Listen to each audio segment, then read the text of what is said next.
Mondays through Fridays, 3:30 to 4:30 p.m. in the newsroom. You can't afford to miss it.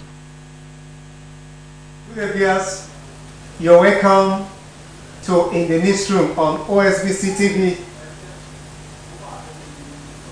Today's edition also promises to be exciting and revealing. I am Adebari Ejimakide, the anchor on the program. On today's edition of the program, we shall be examining 3 topics. The first one is titled May 29. I promise to hit the ground running. Unify Nigeria. Tinubu, President-elect Asiwaju Bola Tinubu, has promised to hit the ground running on the first day in office. He also reiterated his commitment to run a fair and inclusive administration that will also unite the country. We will look at the issues relating to that. And the next one is rising inflation, not peculiar to Nigeria. Presidency has said that the rising inflation is not peculiar to Nigeria, describing it as a global challenge. It attributed the rising inflation to Russia-Ukraine war and the effects of COVID-19. That will be the second topic to be trashed out on the program today. And next to that is the Naira redesign policy. As it is titled, Naira redesign policy may have granted activities of bandits, RY youths. Yes, the northern group called the RY Youths Assembly. They lauded the initiatives of the CBN on Naira design policy, saying it has granted the activities of the bandits in the region and as well stemmed the spirit of insurgents attack while reacting against the submission of Zamfara State Governor Metawale, who submitted that immediately should not be allowed to sneak out of the country for study leaves or other reasons. So we'll look at the issues on the program. And to examine all these topics, I have with me professional colleagues in the studio. Very close to me here is Muideen Adeleke. You're welcome on the program. Thank you so much for having me, Ejimakide. I'm delighted to be in the newsroom. I say good afternoon to viewers. And next to him is also professional colleague. I have Lateef Agbola. It's my pleasure being in the newsroom always. Here is my home. Thank you, Ejimakide, for having me. Okay, thank you. Let me start with Muideen. May 29, the president-elect promised to hit the ground running and as well unify the country. What do you think should be his priorities? Yeah, thank you once again. If you go by the promise that the president-elect has made, unifying the country is one task that he cannot shy away from, because currently the nation is disjointed. It's been polarized along ethnic and religious lines by certain individuals and groups, perhaps because of what they wanted to achieve, to gain personally. You agree with me that a lot of issues were thrown up by the last general elections, as people did everything possible. I don't want to say humanly possible. They did everything. They really exhibited all they had in their arsenal to probably hoodwink, twist, and even blindfold Nigerians in a bid to get their mandate to come to power. I am not trying to apportion any blame whatsoever, but we have to be very careful, because whether we like it or not, the positions we seek from time to time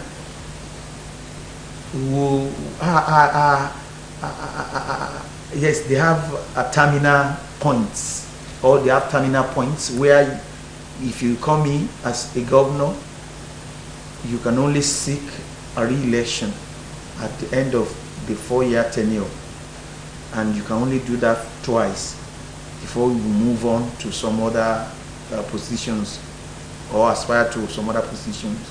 But by and large, if you take a look at what transpired during the last general elections, every forward-looking Nigerian should not be happy.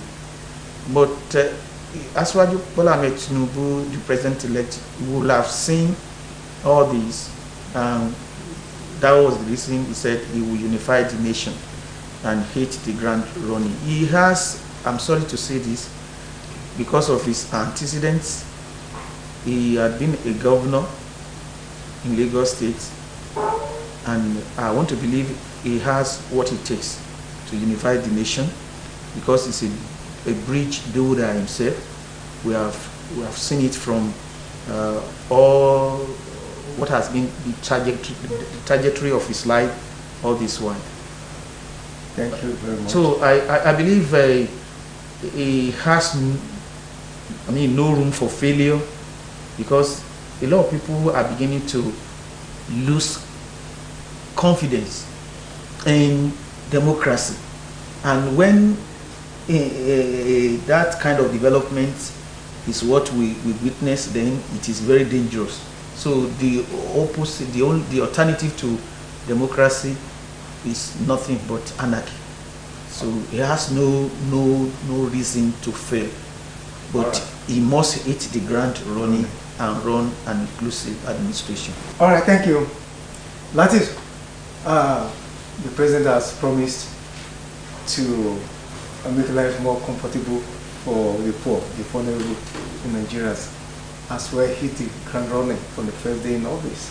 What is your expectation? Well, you see, when we are talking about a particular personality, one thing you need to look at is antecedents. This is a man who was opportune to rule Lagos State, and the Lagos State today, when he met Lagos in 1999, Lagos State today, Lagos is said to be the largest, third largest economy, if I'm not mistaken, in Africa. So what I'm trying to say is that he has that capacity, not only in governance, he's good at identifying good hands. There are so many people today who are at the federal level of government, some at the state level, even some at the international level, who were discovered by this same Bola Tinubu. And apart from this, you see, he's a detribalized Nigerian. Let's talk about even his religious belief. This is a man who many people say is Ahmed. This is Ahmed who is not going to mosque very often as a particular Ahmed would do. And this is an Ahmed whose wife is a senior pastor. This is an Ahmed whose children are Christians, and he doesn't care, because he believes everybody has his own right to choose what he believes in. What I'm trying to say is that if such an Ahmed rules Nigeria, I believe Nigeria will be very happy.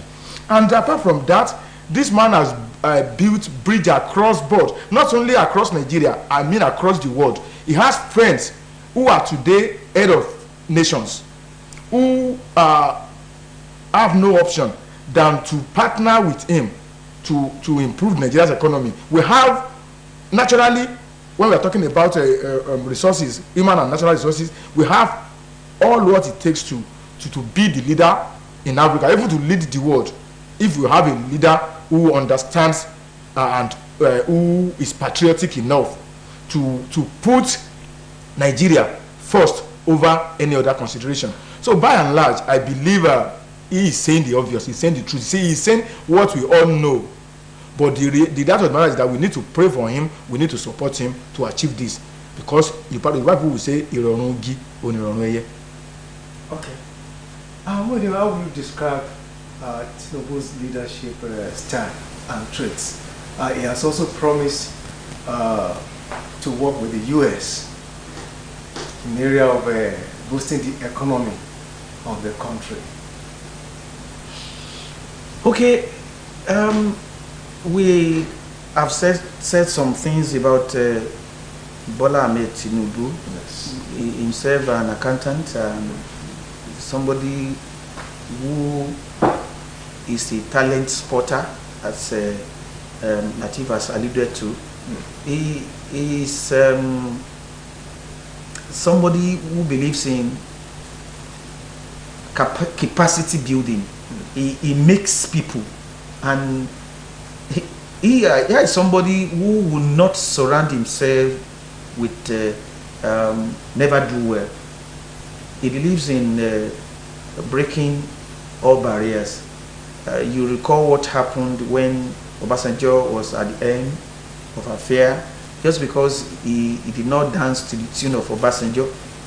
The president then hoodwinked every other governor, or let's say all the governors in the southwest. But it was only Bola Ahmed Tinubu who refused to take the bait. So I want to believe that, and here is somebody who is futuristic. He did not just wake up to aspire to becoming the president of Nigeria. He said it was a plan that had been in the pipeline for long. Even when he was asked to contest, he said, let's just build the party first. So he supported the man, the outgoing president, and today. And when he said he felt that it was time for him to take a shot at the Oval Office, he came up. So I, without necessarily praising Bola Ahmed Tinubu, I see him as a man who has all it takes.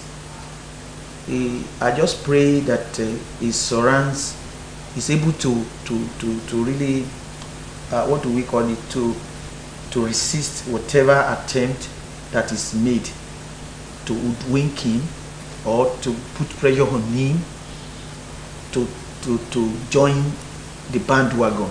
Because I told you the other time that Nigerians are becoming impatient. The youth have started asking questions, and I thank God when he was delivering his acceptance speech, he did say that the youth will be given a voice. Yeah. They will be involved. Yes, women will be. Yes, women will be involved. So everybody matters, and you see, the era of wanting to attain political office in order to grandstand, in order to amass wealth for personal use is gone, and people are beginning to ask questions now. So if you don't have what it takes to be there, if you don't have the latitude to be inclusive in your policies and programs, you don't just come in. I want to believe that here is a man who is ready. He knew what he went through before becoming the president-elect. And I want to tell you that irrespective of the claims of his opponents, let's leave that to the election tribunal to judge whether we like it or not. God sparing our lives. May 29 is almost here. What we are only looking forward to is for him to be sworn in and for him to hit the ground running as he did promise. Don't forget the fact that the Secretary of State, Anthony Blinken.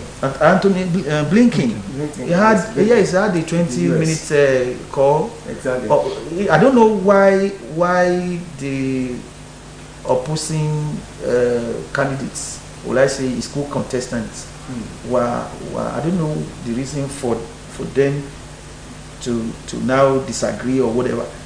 Whether we like it or not, in Nigeria today, we don't know what will happen tomorrow, but we have a president-elect, and he is due to take office.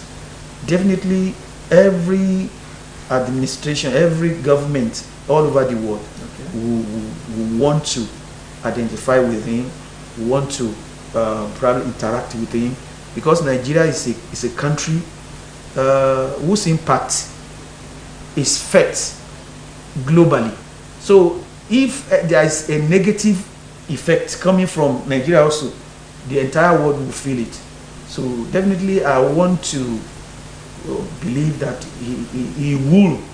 he should be able to hold the fort, and if you continue to do the same task in the same way, you always get the same result. Now he promised to build the institution, democratic institutions. That's very important. And also improve the living standard. The living standard of the poor and vulnerables. So we are looking forward to. Nigerians are not interested in you transferring 5,000 naira to the vulnerables. A lot of people are speaking against that.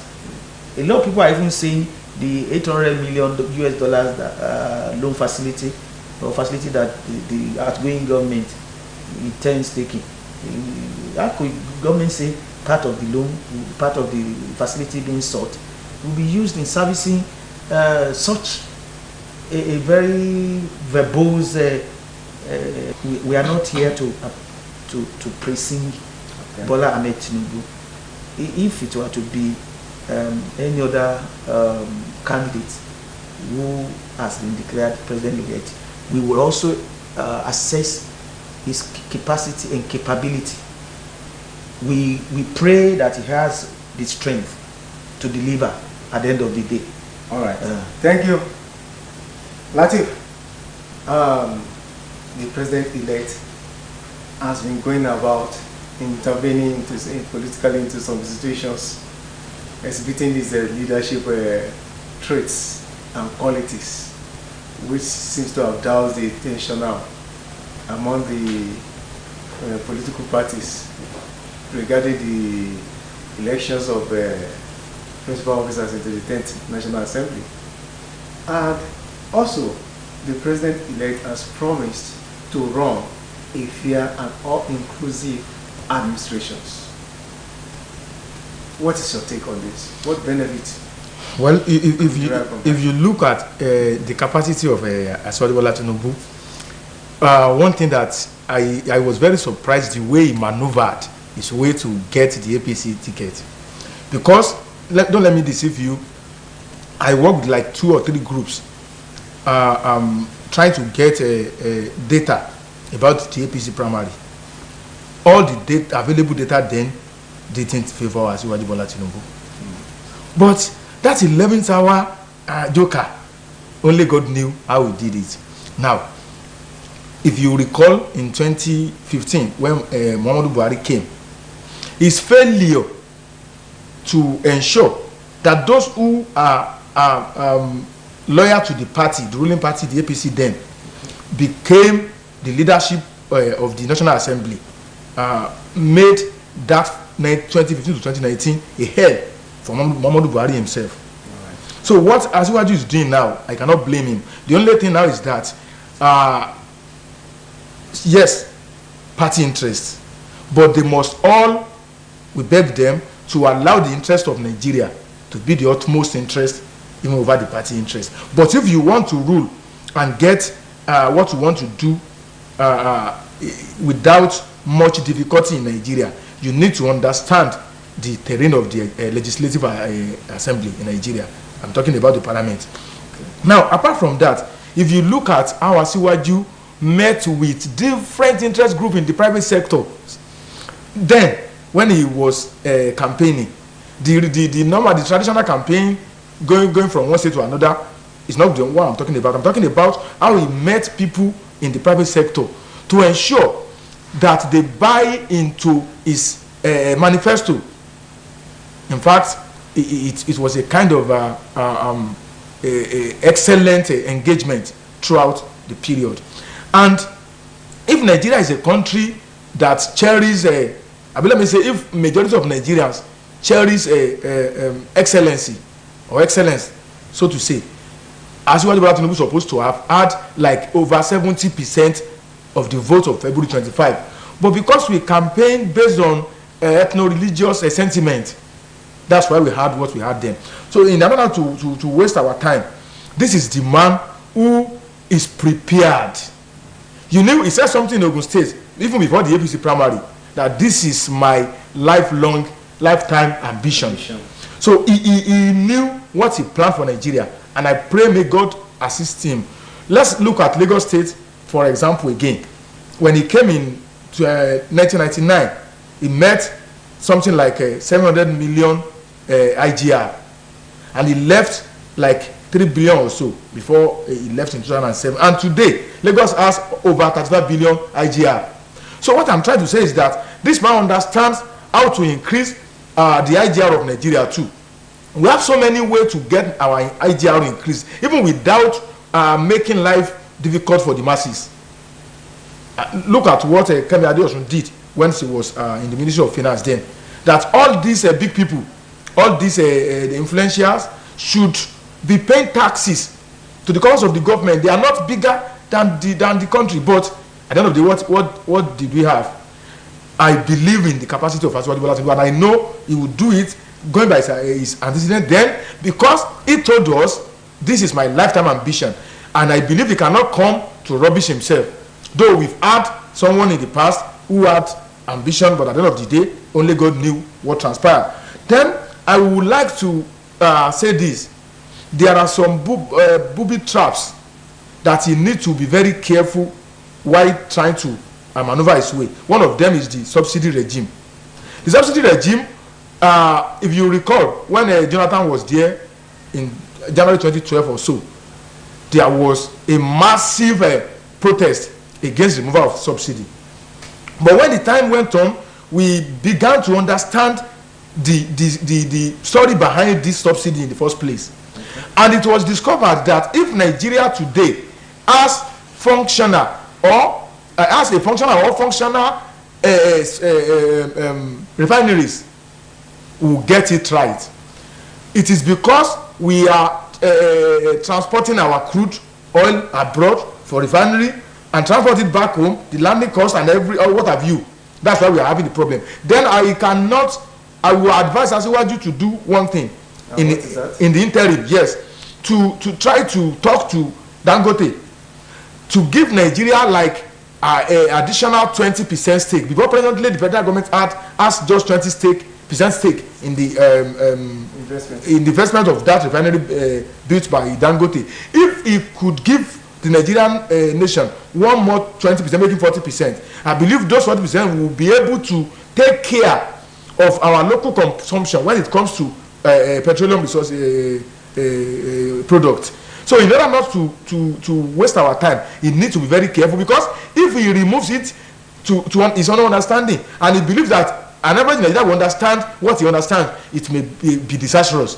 He needs to let Nigerians understand one. Two, he needs to put a short-term solution before removing that subsidy completely. Whether those who are benefiting from a subsidy like it or not, the reality of the matter is that subsidy in the Nigerian context is a risk, is something being used by those who believe they own Nigeria to siphon our resources. So another thing is this monetary policy introduced by Emefiele. He also needs to look into that very critically. In fact, if it is possible, he can call for a kind of a symposium whereby experts in the financial sector will come together and the economic sector will come together to tell us the way to go. All these policies are the reason why people believe that the outgoing government is not doing Nigeria good. You may have, theoretically, you may have a very good policy idea, but when it comes to formulation, when it comes to implementation, you cannot implement it to go in tandem with the reality of your country. You cannot look at Nigeria's situation the way you look at the US situation. Majority of the US citizens are educated. They understand. They know when government is doing something that is right. But in Nigeria, the Asiwaju should rule us the way we understand. That's my own submission as far as that area is concerned. All right. Nodin, the president-elect is seeking assistance from the United States on improving the nation's economy and the security challenges. Do you think the positive relations between the two countries might be of benefit to Nigeria as surmounting myriads of its challenges? And what are those challenges that also call for immediate attention by the president-elect? Yes, the man called Bola Ahmed Tinubu, like every right-thinking Nigerian, knows the relevance, the significance, the relevance, and the value that U.S. represents. And the U.S.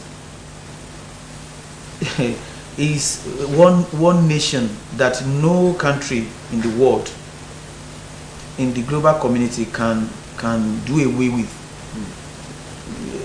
Like it or hate it, U.S.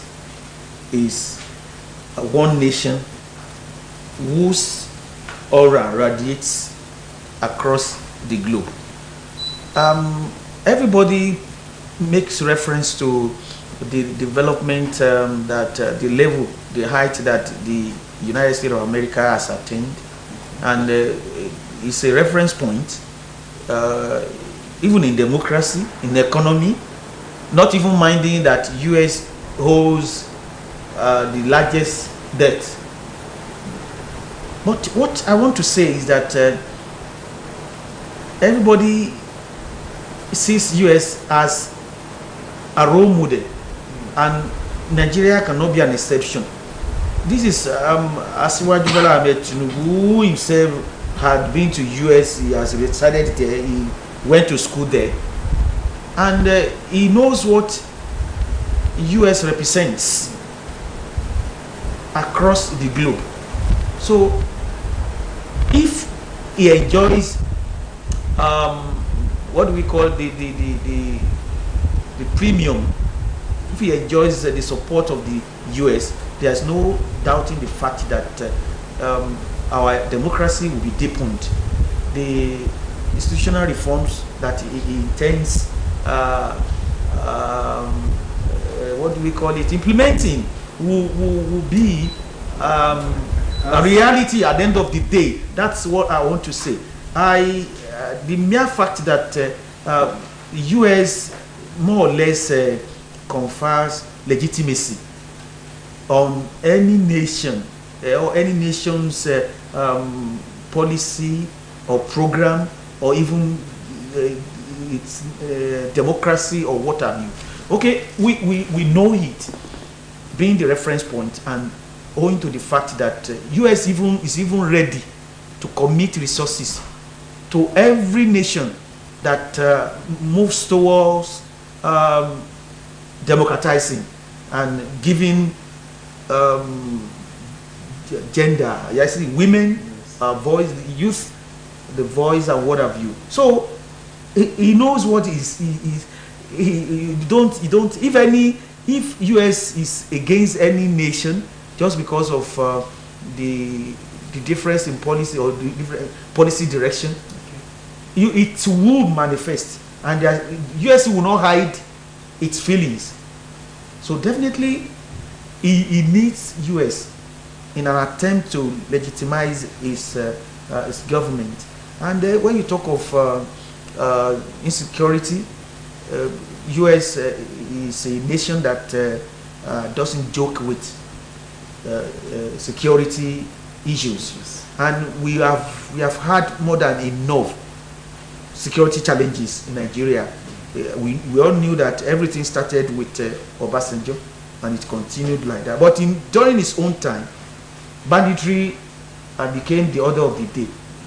We just thank God that it is abating, but it's not yet uhuru, because we still have a long way to go when you talk of banditry, insurgency, and what have you. But all we are saying now is that US is central to the formulation of policies and programs and the effective implementation of programs that anybody aspiring to lead any nation around the world might have in stock. And you don't even Gaddafi, when Gaddafi came up with the idea of creating United States of Africa, and he was exuding confidence. He was trying to create an El Dorado for his people. The likes of US were not happy. The US will not be happy when you are not coming forward to solicit assistance, support, and what have you. Gaddafi didn't commit any crime, but he was seen as a threat. And if United States of Africa had become a reality, then that means all these what do we call it, the services, the support and what have you that US have been getting from all over the world will cease to be. So it's because the US is the policeman of the world, and the US believes that it has the right to dictate the tune all over the world. So I don't think Bala Ahmed Tinubu has any choice than to thank you very much for that submission. Okay, we are moving forward. I think, do you consider Nigeria's current 22% inflation rate very high and worrisome? Are Nigerians feeling the hardship? We are moving to the next topic, rising inflation. Well, one thing is, when you are campaigning, when you are playing politics, it is good to apply propaganda. But in governance, propaganda is counterproductive. I don't know you understand my submission here. In politics, you may be APC, you may be PDP, you may be Labour Party, you may be using propaganda as a form of media messages to outsmart your opposition. But when you are using propaganda to communicate to the citizens of the country, you are doing more damage than good. What I'm trying to say here is that when someone is saying the rising inflation is not peculiar to Nigeria, they're supposed to have chosen their word carefully. It is not limited to Nigeria, but peculiar to Nigeria. We have our own peculiarity. Other countries have their own inflation, but not as this Nigeria. That's my argument. You see, this is a country whereby our borders were closed for several months. You told us we'll be able to produce our rice locally, and thereby our GDP will increase. But today, what do we have? We are buying that foreign rice even at higher cost. This same administration, if you recall, talked about yam production then. What happens to our yam today? I believe you are eating pounded yam every day. I trust you because of the cheaper price of yam in Nigeria.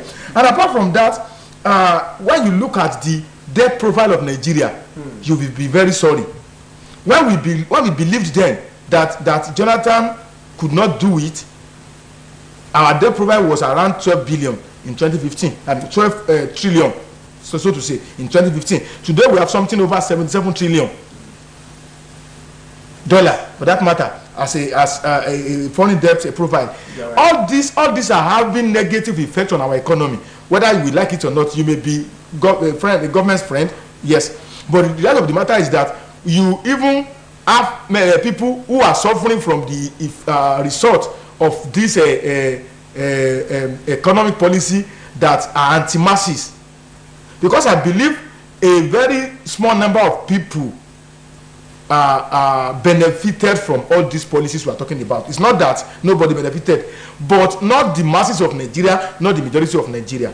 And if you look at democracy, you say democracy is government of the people, by the people, and for the people. When you say people, you are referring to majority of the population. Now, if you are ruling us not because of the masses, then you better not rule us. All this propaganda, I know something, and you are, so I know that something is white, and you are trying to be packaging it to look like green to me. I knew it already. I would just be laughing at you that you are only wasting your time. Because the reality of the matter is that someone who will go to market some 2-3 years ago and will buy ingredients like 1,000 naira that will be able to take the family for 2-3 days. Today, even when you go there with 5,000 naira, you may not be able to get half of what you get 3 years ago. And somebody is telling you it's not Nigeria, it's not peculiar to Nigeria. What peculiarity here? So we need to change the way we govern.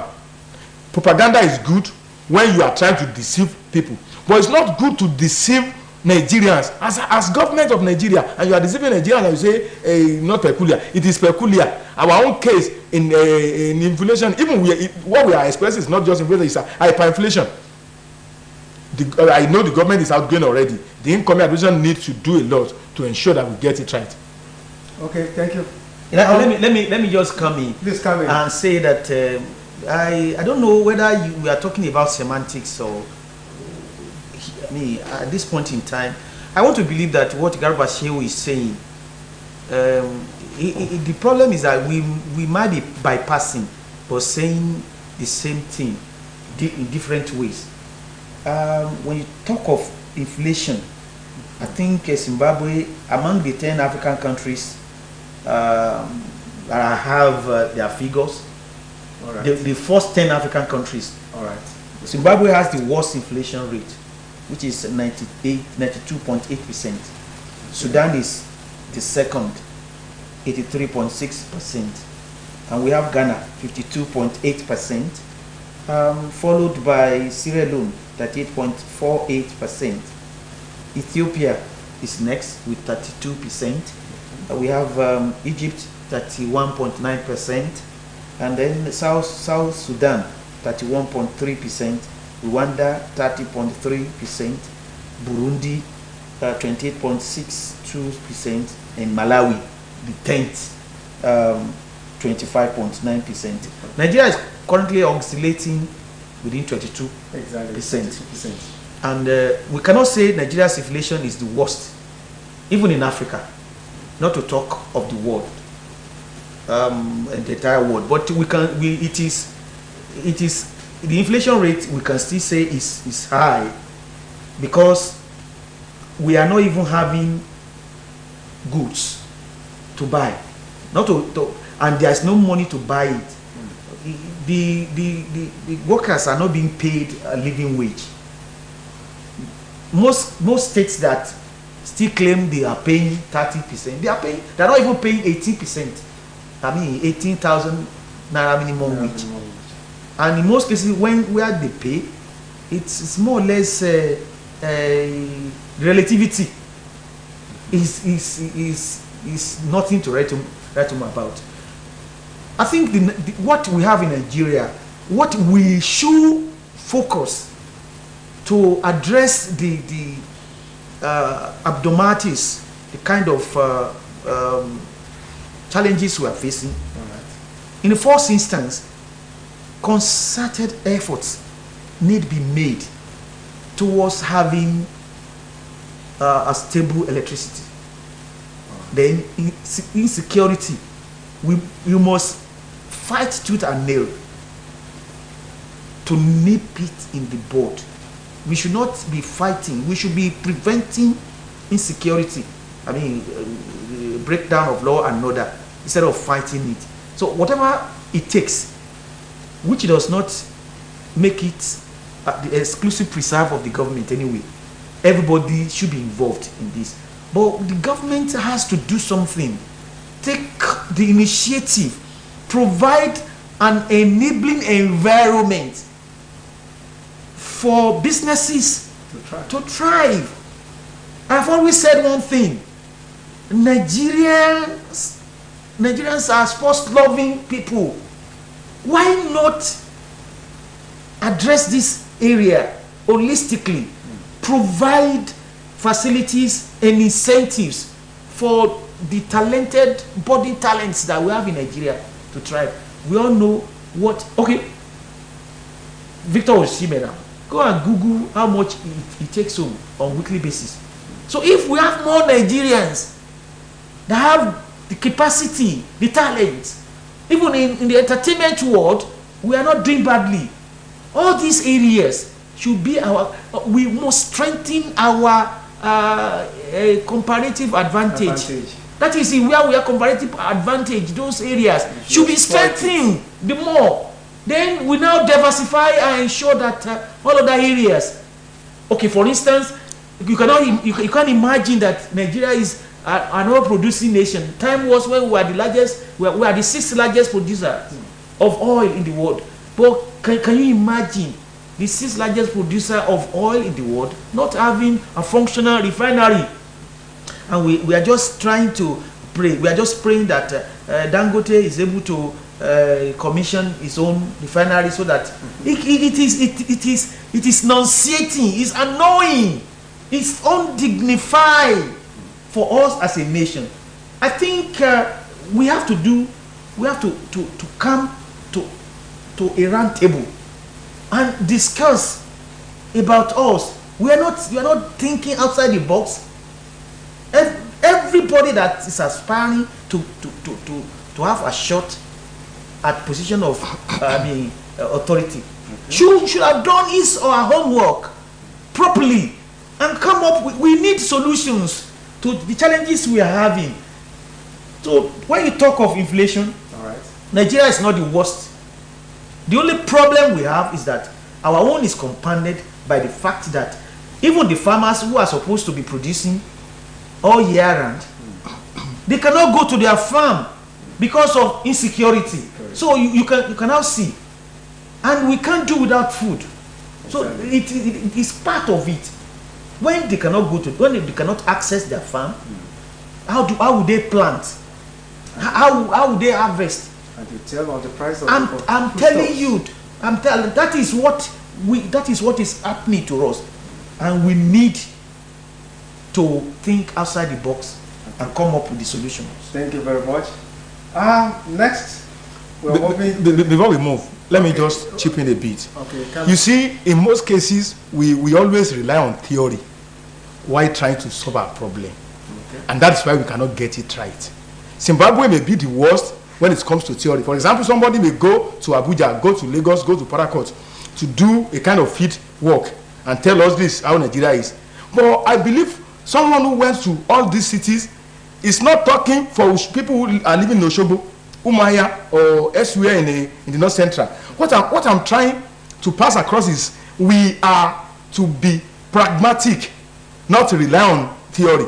In fact, this Zimbabwe we are talking about, Zimbabwe got independence in 1980. We got our own in 1960. 20 years difference. Exactly. We are not moving. Nigeria is not moving. And the problem is that in most cases, our leaders, majority of our leaders, are too self-centered. They are about their pocket and not about the masses. And that is just, in fact, you will see those who are even not there yet, they will tell you, we need to change all this mentality to move Nigeria forward. Thank you. Thank you. Thank you. But Ghana, you made reference to Zimbabwe. Ghana got independence before Nigeria. That's another 1957. We cannot say the same thing about Ghana. All these are theory. All these are theory. Ghanaians are not running to Nigeria. Nigerians are running to Ghana. We rely on statistics. Let's hear his submission. Yeah, I know. Let me talk. Nigerians are running to Ghana. Ghanaians are running to Nigeria. We can't do away with statistics, my dear brother. We cannot. Researches are conducted. How do you have to be scientific? In most cases, we pick our data randomly. There is need to provide solutions. Exactly, we pick our data randomly. That's the problem. How many Ghanaians are coming to Nigeria? Because of Nigeria are running to Ghana. We are not pragmatic. Exactly, we should be pragmatic. Theory is not the way forward. We need to be pragmatic. Action. If you pour money into agricultural sector, follow it up. All right. Naira redesign policy may have granted activities of bandits. That's the submission of RY youths. What's your take on that, Muideen? Yes, we cannot but say that it's the norm globally to redesign currency. It is not peculiar to Nigeria, but when you discover that there are anomalies in how you operate your policies and what have you and programs. Every nation is at liberty to say, okay, come, let us design our currency, and economically it is one of those measures that are usually touted with a view to correcting the flaws, the anomalies noticed in the currency administration and what have you. The only problem we have always grappled with, not just now, is that each time we come up with a beautiful idea or policy, some people hide under the guise to perpetrate atrocities, and some people make life more difficult. And I mean, you see, the way it was introduced, fine, the introduction, but those are the aim of affairs ought to have had a rethink on the consequences it will have, especially when it gets to the implementation stage. And that was why a lot of Nigerians really suffered untold hardship when it was being implemented. I have been to some countries in the world where their currencies were changed. But you discover that years after the currencies were changed, they were still accepting the old currency. Was a gradual process. I'm telling you, it was not done with fiat. It was not. I remember I went on Holy Pilgrimage 2016, but the kind of currency that had been changed around 2013 or before then, I still presented it. I had some Riyadh with me. I presented, and they were saying, it's been long you came. I said yes. It was accepted as a legal tender. The problem is that it shouldn't be, the motive shouldn't be to make life miserable for people. Life was made miserable for Nigerians when those policies were introduced, were implemented. We experienced them. It was the worst. It was the worst moment, and that was why some people were saying it, that those policies were introduced because of somebody, a particular candidate. And if it were to be against the candidate of the opposite candidate, not of the ruling party, then people will have said, what do you expect? Because they knew that they wanted to use that to win election. So that's why some of us want to say, okay, if not because that man who has been declared the winner was destined to be declared, those policies, two policies, were enough to knock him off. So I want to say that the policy of currency swap was a good policy, no doubt about that. But in implementation, Nigeria has always been lacking. All right. Considering the positions of the Arewa Youth Forum or Assembly in the northern part on the issue of Naira design, that said that it has helped to stem the spate of and sorry, and if I may just add, no, there's no doubting the fact that money only be say you bag me. Yes. So you want to say that if people were engaging in kidnapping, if kidnapping was thriving because people were collecting fat ransom, okay, when there was no money to pay as ransom, if you want to kill, you just be killing people. So that was all right. Will you say that their position have been politically motivated? Your assumptions. Unfortunately, those youths, maybe they are the one living in the north. I'm not living there, but it's not good to deceive oneself. If I'm deceiving you now, in the short run you get me. But if I'm deceiving myself, I will continue to do myself till the end of life. The reality of the matter is that they are talking about banditry was reduced by this policy, a cashless policy. But the fact remains that even the so-called bandits are not even requesting for money now. They are requesting for commodity. They are requesting for food. They are requesting for motorcycles and all the rest. The reality of the matter is that we must tell our security agents to do the needful to end insurgency in Nigeria. Is not you cannot be relying on a cash policy to end it. Why you didn't do your own job and you want some other people to do it for you, and you see the consequences. Many businesses have been paralyzed because of this inhuman implementation of cashless policy. Honestly, I don't agree with those, though they are the one living in the north.